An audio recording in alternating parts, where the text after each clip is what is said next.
नमस्कार, सुप्रभात।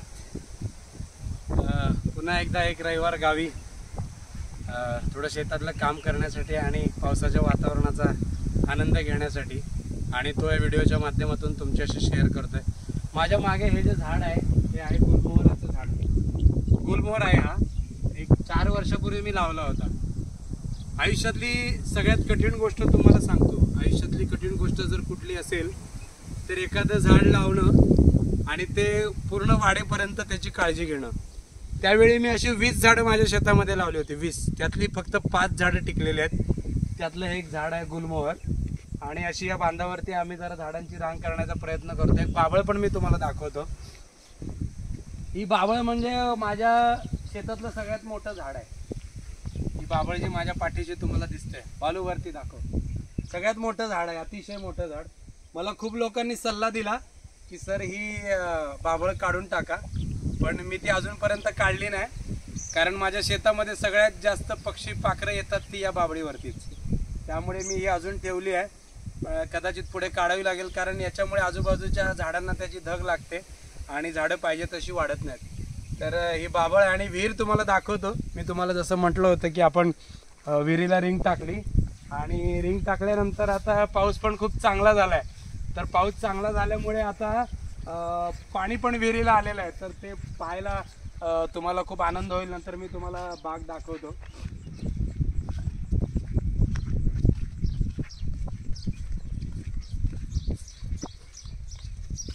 तर आता रिंग केल्यामुळे बघा विहिरीच्या आजूबाजूचा परिसर अतिशय स्वच्छ आणि नीटनेटका झालेला आहे। इथे सगळी जी माती वगैरे होती ती आपण या बाजूच्या खड्ड्यांमध्ये टाकली, व्यवस्थित आता एकदम नीटनेटकेपणा आलाय। आणि मी तुम्हाला दाखवतो आता विहिरीतलं पाणी बघा कसं खूप छान आता भरलंय, म्हणजे जवळपास अर्ध्याच्या वर आलेली आहे विहीर।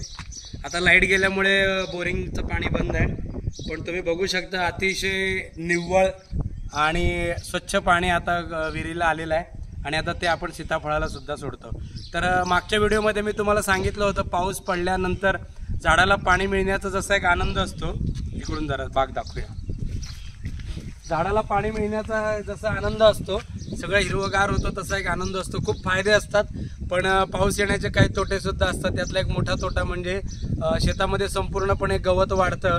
आता तुम्ही बघाल बाग खूप छान आता तयार झालेली आहे, आणि आता ज्या कळ्या लागल्या होत्या, ज्या मी गेल्या व्हिडिओमध्ये दाखवल्या होत्या, त्या कळ्याचं रूपांतर आता फळामध्ये व्हायला सुरुवात झालेली आहे। बघा आता मी तुम्हाला इथे काही झाडं दाखवेन, बघा अतिशय छान पद्धतीने बघा आता या कळ्या तुम्हाला बालू या कळ्या दाखव। ह्या कळ्या आता खूप मोठ्या झालेल्या आहेत आणि त्याची फळं पण व्हायला तयार झालेली आहेत। बघा आता मी तुम्हाला कुठे कुठे छोटंसं, त्याला आम्ही सेटिंग म्हणतो, तर कुठे कुठे तुम्हाला ती छोटी छोटी सीताफळं दिसतील।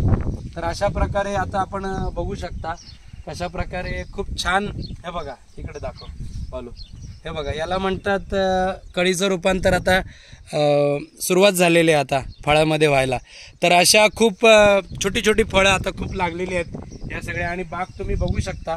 पण हे सगळं होतानाच बघा आता या बुडाशी कशा प्रकारे गवत आता आलेलं आहे। बघा याला आपण बेड म्हणतो, जो आपण झाडांसाठी तयार केलेला आहे। तर या प्रत्येक पूर्ण बागेमध्ये आता बघा तुम्ही कशा प्रकारे गवत झालेलं आहे, आणि बघा आता इकडे पण तुम्ही बघू शकता। तर बाग आता अतिशय छान झालेली आहे, खूप सुंदर झालेली आहे। पण हे सगळं सौंदर्य वाढत असतानाच खूप गवत पण झालेलं आहे बागेमध्ये, बघू शकता तुम्ही। हे बघा अशा प्रकारे। तर आज मी तुम्हाला या गवताला मारण्यासाठी कशा प्रकारे आपण तणनाशक मारतो त्याचं थोडं प्रात्यक्षिक दाखवतो। म्हणजे खरं तर मी गावी आलेलो आहे ते याच कामासाठी, की कशा प्रकारे हे तण बघा। एकदा बाग पण दाखव जरा बालू, कशा प्रकारे बाग आता तुम्ही बघू शकता। खूप छान प्रकारे ही झाडं, तुम्ही छाटणी केल्यानंतरची झाडं तुम्ही पाहिली असतील, एवढी एवढी होती। आणि आता पावसाच्या पाण्यात तुम्ही विहिरीतलं किती पाणी दिलं तरी पावसाच्या नॅचरल पाण्याने झाडांना जी वाढ होते, झाडांची जे वातावरण झाडांना मिळतं, आणि झाडं खूप फोफावतात। तर बघा अशा प्रकारे आता ही झाडं सगळी वाढलेली आहेत, आणि अशा प्रकारे फळं पण लागलेली आहेत। इथे पण एक फळ आपल्याला दिसतंय, हे दाखव बालू, हे बघा। तरी बघा अतिशय छोटं सीताफळ आहे, हे याचंच पुढे मोठं सीताफळ होतं, लक्षात घ्या। त्यामुळे आता खूप ठिकाणी असं झालेलं आहे तर आता हे जे गवत आहे कशा प्रकारे फवारायचं एक थोडंसं प्रात्यक्षिक, खरं तर याच कामासाठी मी सध्या गावी आलेलो आहे. तर तुम्हाला दाखवतो कशा पद्धतीने हा बेड फवारायचा आणि त्या गवताचा कशा पद्धतीने नाश करायचा, गवत संपवून टाकायचं, जेणेकरून आपण झाडाला जे औषध टाकतो, जे शेणखत टाकलेलं आहे ते अधिकाधिक झाडाला मिळेल आणि झाडाची वाढ अधिक चांगली होईल. तर आपण जरा ती फवारणी कशी घेतात ते जरा बघूया या व्हिडिओमध्ये. मला आवडेल ते बघायला. तर बघा इथे आपण ते औषध केलेलं आहे या ड्राममध्ये, या ड्रामामध्ये इकडून दाखवा.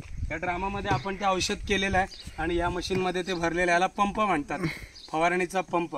तर हा पंप एखादी स्कूल बॅग जशी आपण घेतो, एखादी स्कूल बॅग जशा पद्धतीने आपण घेतो तसा असा पाठीवर घ्यायचा. इलेक्ट्रिक पंप आहे, याला चार्जिंग करायची.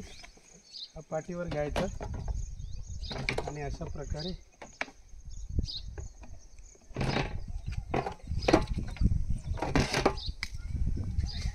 प्रकारे हा पंप पाठीवर घेऊन यामध्ये औषध भरलेलं आहे. आपण बघा कशा प्रकारे आता तिथे जो बटन असतो, तर आता हे बटन आपण चालू केल्यानंतर बघा आता इथून अशा प्रकारे थोडं जवळून पण दाखवा. अशा प्रकारे या गवताला आपल्याला फवारणी करायची.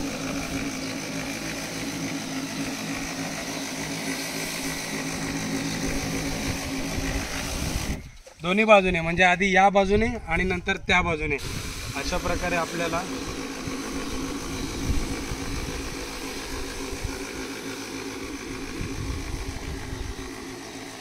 आता बघा कालच इथे थोडासा पाऊस पडून गेलेला आहे. तर या औषधामध्ये आपण स्टिकर नावाचा एक असा द्रव पदार्थ टाकतो, ज्याच्यामुळे हे औषध झाडावर मारलं की ते झाडाच्या पानांना चिकटून राहतं, या गवताच्या पानांना चिकटून राहतं.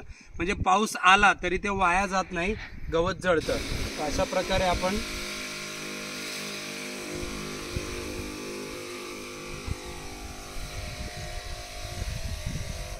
आता इकडे थोडंसं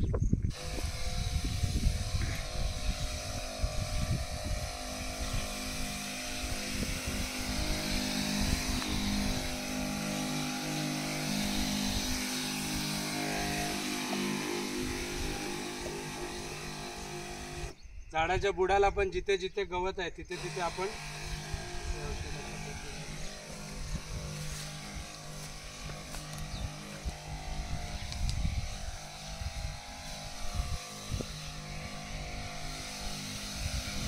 चल मागे.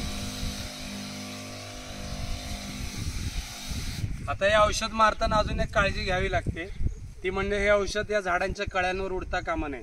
जर हे औषध या झाडांच्या कळ्यावर अतिप्रमाणात उडालं तर कळ्यांची हानी होण्याची शक्यता असते. त्यामुळे मारतानाच ते अतिशय नाजूक पद्धतीने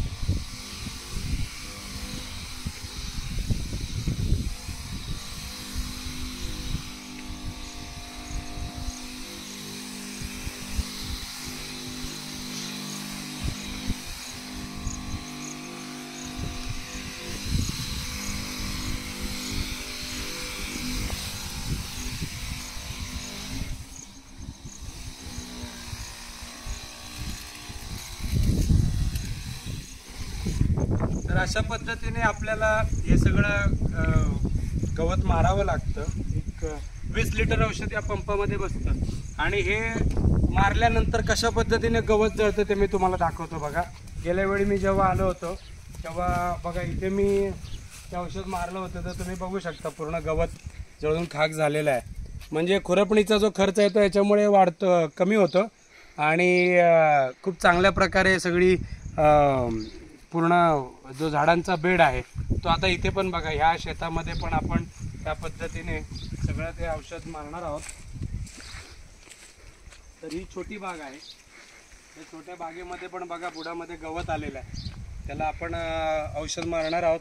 तर अशा पद्धतीने सध्या पावसाच्या वातावरणामध्ये खूप चांगला माहोल आहे, खूप गारवा पण प्रसन्न आहे आणि त्यामुळे एखाद्या हिल स्टेशनला जाऊन पावसाचा आनंद घेण्यापेक्षा मी माझ्या गावी येऊन हा पावसाळा एन्जॉय करायला मला जास्त आवडतं. शेताचं कामही होतं आणि खूप सुंदर पाऊस इथे ज्या पद्धतीने दिसतो त्या पद्धतीने तो एखाद्या हिल स्टेशनला गर्दीच्या ठिकाणी पण आपल्याला दिसू शकत नाही. तर तुम्ही पण तुमच्या गावी जा, या पावसामध्ये कुठे कुठे जाऊन पावसाचा खूप सुंदर आनंद घ्या. कारण पावसाचा ऋतू हा या सृष्टीचा चमत्कार आपल्याला अनुभवाला देणारा ऋतू आहे. तर तुम्ही नक्की तो एन्जॉय करा आणि हा व्हिडिओ कसा वाटला मला नक्की कळवा.